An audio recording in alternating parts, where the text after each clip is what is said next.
યુદ્ધ ભલે મિડલ ઈસ્ટમાં ચાલી રહ્યું હોય પણ એની આગ આપણા રસોડાને અને સરકારને ધજાડી રહી છે. ઈરાન ઇઝરાયલના સંઘર્ષને કારણે ગેસ સપ્લાય ચેઇન ખોરવાઈ છે, જેના લીધે સરકાર વિપક્ષના નિશાને છે.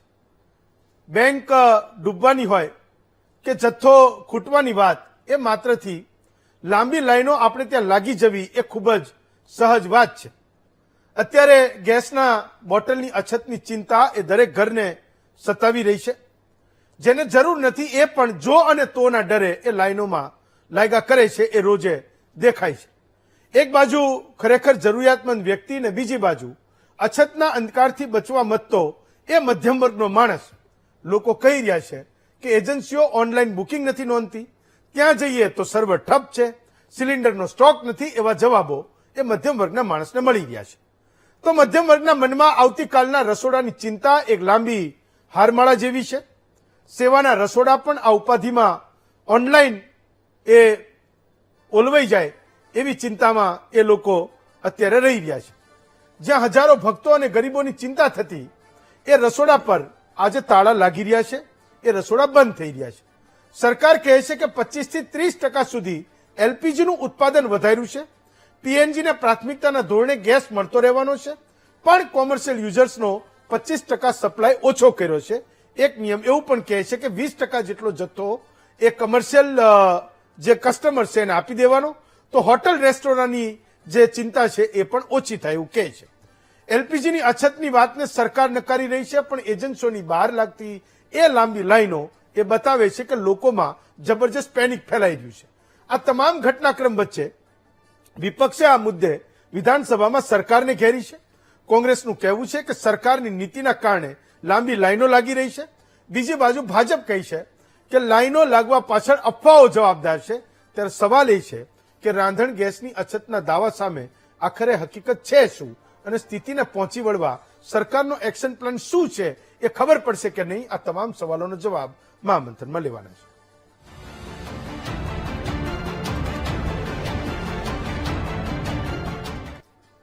તો બે વક્તાઓ છે. ડોક્ટર હસમુખ પટેલ છે, ધારાસભ્ય છે અમદાવાદના અમરાઈવાડી મત વિસ્તારના, અને ડોક્ટર મનીષ દોશી છે, કોંગ્રેસના મુખ્ય પ્રવક્તા છે.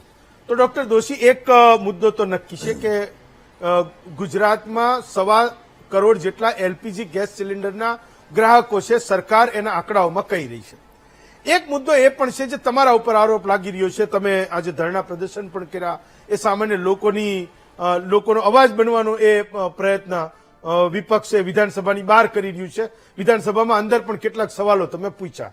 પણ મુદ્દો એ છે કે આ મુશ્કેલી જે આવી પડી છે એ પેનિકમાં કોઈ એવી અફવાઓ ના ફેલાવે, કોઈ એવું પેનિક ના કરે કે ભાઈ અછત છે અને લોકો એ લાંબી લાઈનોમાં લાગી જાય. મુદ્દો માત્ર આટલો છે. ડોક્ટર મનીષ દોશી. હેમંતભાઈ, સમગ્ર ગુજરાત અને દેશ માટે આ ઉભી થયેલી એનર્જી ક્રાઇસિસ, એટલે કે એલપીજી થી લઈને પેટ્રોલ ડીઝલ થી માંડીને તમામ પ્રકારનું, કારણ કે એલપીજી છે એ 60% આપણે ઇમ્પોર્ટ કરીએ છીએ. આ દેશની અંદર કેમ આ પરિસ્થિતિ ઉભી થઈ, કેમ આગોતરું આયોજન ન થયું, કઈ રીતે થયું, આવું 2014 પહેલા જયારે તકલીફ થઈ હોય આપણે માનીએ છીએ. પણ આ સુફિયાની સલાહ આપનાર ભારતીય જનતા પાર્ટીનું શીર્ષસ્થ નેતૃત્વ મોદી સરકાર 2013માં સમગ્ર સમસ્યા, દેશની સમસ્યાનો ઉકેલ એકમાત્ર મોદી સાહેબ હતા. આપના માધ્યમથી અનેક માધ્યમોથી આખા દેશની તમે જૂના વિડીયો બધા જુઓ, તમામ સમસ્યાનો ઉકેલ એકમાત્ર મોદી સાહેબ.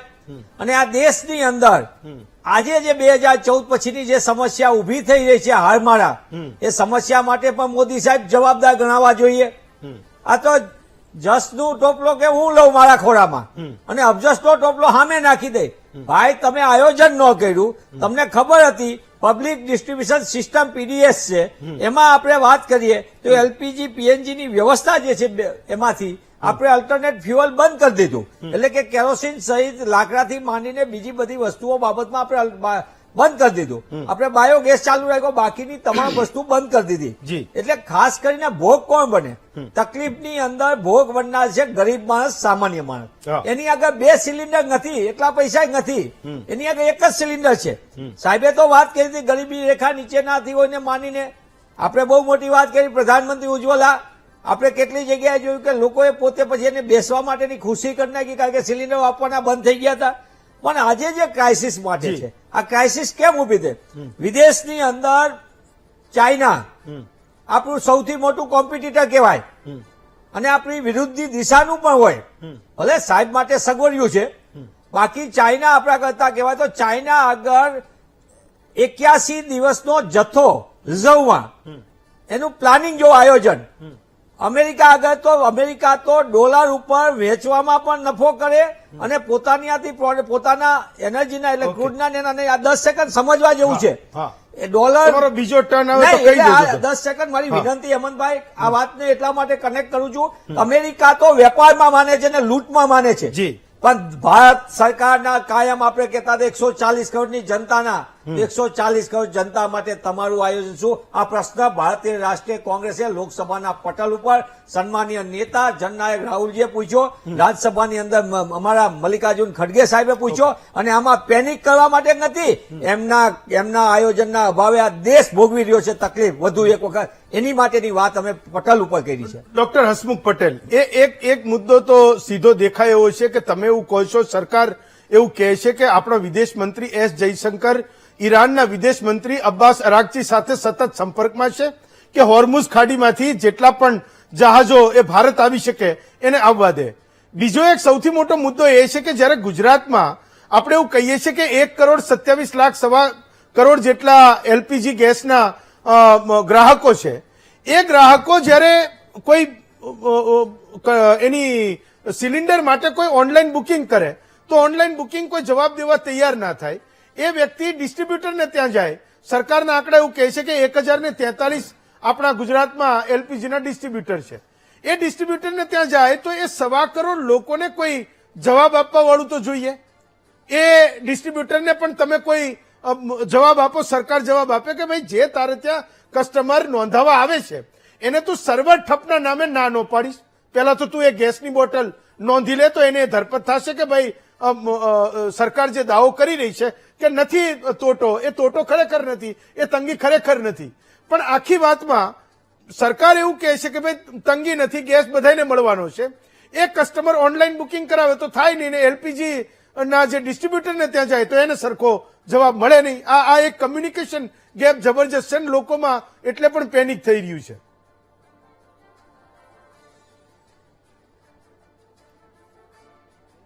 હેમંતભાઈ જી નમસ્કાર. નમસ્કાર હેમંતભાઈ, આપની અને મનીષભાઈની વાત સાંભળી મેં. જી. ચોક્કસ અત્યારે એમ કે ભાઈ જે યુદ્ધ ચાલી રહ્યું છે જી. એના હિસાબે ઘણી બધી કન્ટ્રીમાં હેવોક સર્જાયો છે અને મનીષભાઈ કંઈક અમેરિકાની એની વાત કરતા હતા, અમેરિકાની ચાઇનાની. તો મારે કહેવાનું કે આપણા માનનીય વડાપ્રધાન નરેન્દ્ર મોદી સાહેબ જે પ્રમાણે જાહેર જીવનની અંદર અને જાહેર જનતાને ધ્યાનમાં રાખીને ડિસિઝન લે છે ને, અને કેમ કરીને સગવડતા પૂરેપૂરી મળે એનું ખૂબ ધ્યાન રાખતા હોય છે. એને અનુલક્ષીને એ બે કન્ટ્રી કરતા તો આપણો માહોલ ઘણો સારો છે. એનું એક્ઝામ્પલ આપણે કોરોના કાળમાં પણ જોયેલું છે.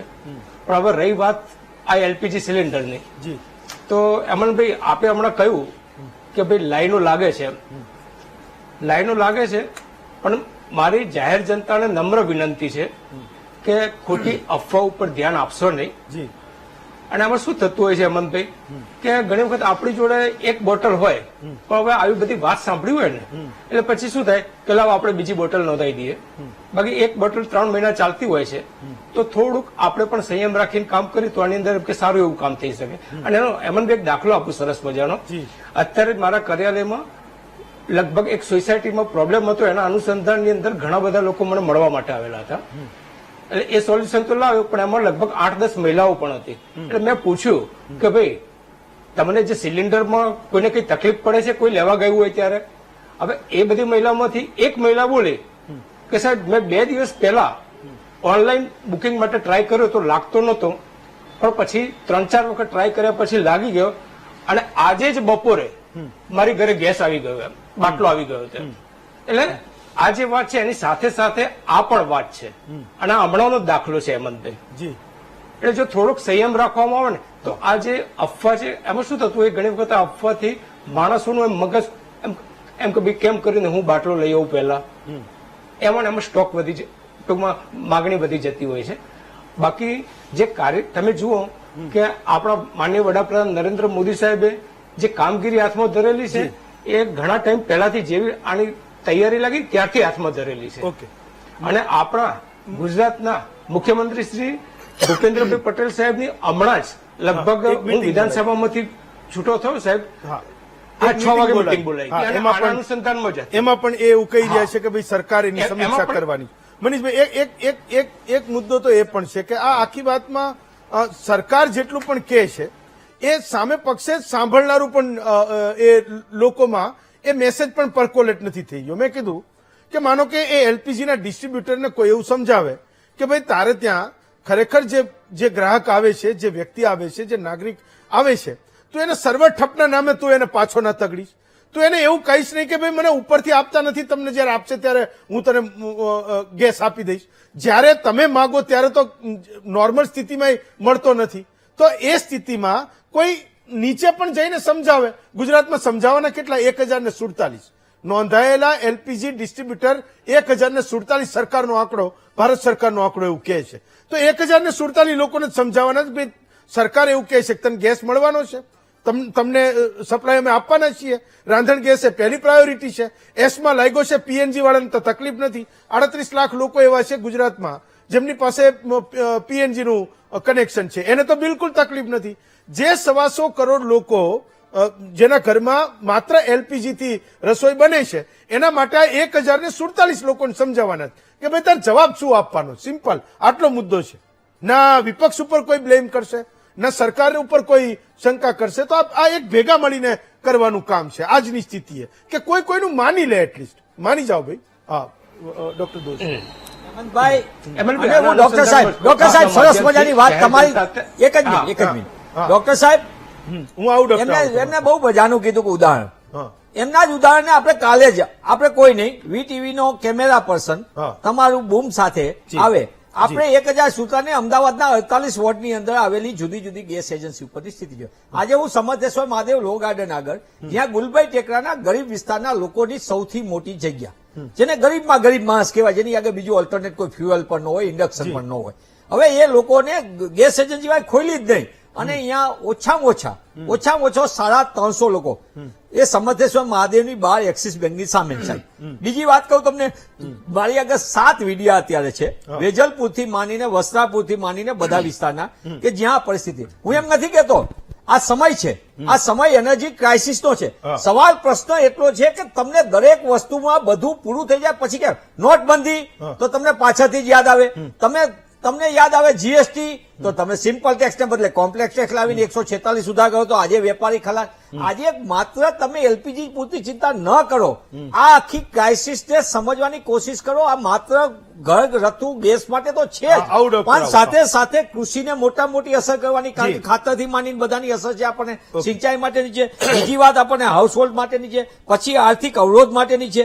હવે તમને સૌથી મોટું જયારે કીધું હેમંતભાઈ, મને ગમ્યું તમે કીધું 14.2 કિલોગ્રામનો ગેસનો સિલિન્ડર ના 60 રૂપિયા વધી જાય, યુદ્ધારે કઈ લેવા દેવાનો તો સીધા 60 વધી ગયા, 115 રૂપિયા સીધા કોમર્શિયલમાં વધી ગયા, 3 મહિનાની અંદર તો 300 રૂપિયા વધી ગયા. આજે ઇન્ડક્શનનો એલપીજી નો તો લૂંટ ચાલુ થઈ ગઈ. 913 રૂપિયાનો બાટલો 2000 થી 2500 રૂપિયાના કાળા બજાર સાથે થઈ ગયો. કાળા બજારને સંગ્રહખોરને ભારતીય જનતા પાર્ટી રોકવા નથી માંગતી, એ વર્ષોથી ખબર છે આપણને. તેલ માફિયા હોય કે બીજા હોય, બધા નથી રોકતી. પણ તમને કહું, આજે ઇલેક્ટ્રિકના ધૂળ ખાઈને ખૂણામાં પડેલા જે ઇન્ડક્શનના હતા એના ભાવ 4000 5000 ની સામે અત્યારે 10,000 રૂપિયા વસૂલાય છે. ગરીબ માણસ લૂંટાય ત્યારે તમારે જે એની આગળ અલ્ટરનેટ ફ્યુઅલ નથી. મને 10 સેકન્ડ આપો, હું વિનંતી એટલા માટે કરું છું કે આ વાત કોઈ રાજકીયથી ઉપર છે. મારો ગુજરાતનો નાગરિક, મારો દેશનો નાગરિક લૂંટાઈ રહ્યો હોય ત્યારે આપણી સામૂહિક ફરક બને છે. હું એમ નથી કહેતો આ વાત, કોઈ એવું નથી કહેતો કે ભાઈ આ મોદી સાહેબે આવું કર્યું અને અમે રાહુલજી આ વાત તો કીધી કે જતું રહ્યું. તમે હવે તો આયોજન કરીને સાચું તો બોલો. નથી સવાલ સર્વપક્ષીય બેઠક, નથી રાજ્યસભાના ટેબલ ઉપર કોઈ અસર, Okay. નથી તમે લોકસભામાં ડેટા આપતા, અને તમારી સાઇટો જેટલી બી કંપનીઓ છે એની સાઇટો ઉપર આજે પણ બુકિંગ માટે 45 દિવસનું થઈ ગયું. હું જવાબદારીપૂર્વક કહું છું, 45 દિવસ લોકોને ગોળ ચક્કર ને લાઈન. એ તો ભાજપની આ મોટી વિદેશ નીતિ પણ ફેલ છે, અને એના કારણે દેશ ભરપાઈ કરી રહ્યો છે. ડોક્ટર હસમુખ પટેલ, એક તો મુદ્દો એ છે કે કલેક્ટરો એના જિલ્લામાં એ જવાબદારી લે, એના જિલ્લામાં પુરવઠા અધિકારી હોય છે એ જવાબદારી લે. એ ડિસ્ટ્રીબ્યુટરને એવું કહે કે ભાઈ તું ખાલી કમર્શિયલની વાત કરે, તું લાલ બાટલાની વાત કર, કે લાલ બાટલાની અછત નથી એવું એ જઈને કહેશે. સરકાર અહીંથી એવું કહે છે કે અછત નથી, નીચે પેલો એલપીજી નો ડિસ્ટ્રીબ્યુટર એ કોમર્શિયલની વાત કરે છે. ભાઈ તાર ત્યાં જે માંગ આવે છે, જે વ્યક્તિ આવે છે, એ તો બિચારો ગરીબ અને મધ્યમ વર્ગનો માણસ આવે છે, જેને ચૂલો હટાવીને કેરોસીન હટાવીને એને ત્યાં એને એલપીજી નું કનેક્શન લીધું છે. ખાલી એટલું પૂછો, વિનંતી, એક જ વિનંતી આપના માધ્યમથી પૂછી લ્યો કે 12 દિવસની અંદર આ ક્રાઇસિસ ઉભી થઈ, ગુજરાતમાં એક કાળા બજાર કે સંગ્રહખોર ઉપર દરોડો પડ્યો હોય તો મને કહો. ડોક્ટર હસમુખ પટેલ. હા, નમસ્કાર હેમંતભાઈ. મનીષભાઈની પણ મેં વાત સાંભળી. હવે આમાં જે મેં તમને ના કીધું કે કોઈ પણ વસ્તુ અથવા કોઈ પણ હેવોક સર્જાતો હોય ત્યારે તમે એમાંથી પોઝિટિવ ફાઇન્ડિંગ શું છે, આ તો મેં તમને જે ઘટના કીધી મારા કાર્યાલયમાં અડધો કલાક પહેલા બનેલી હતી.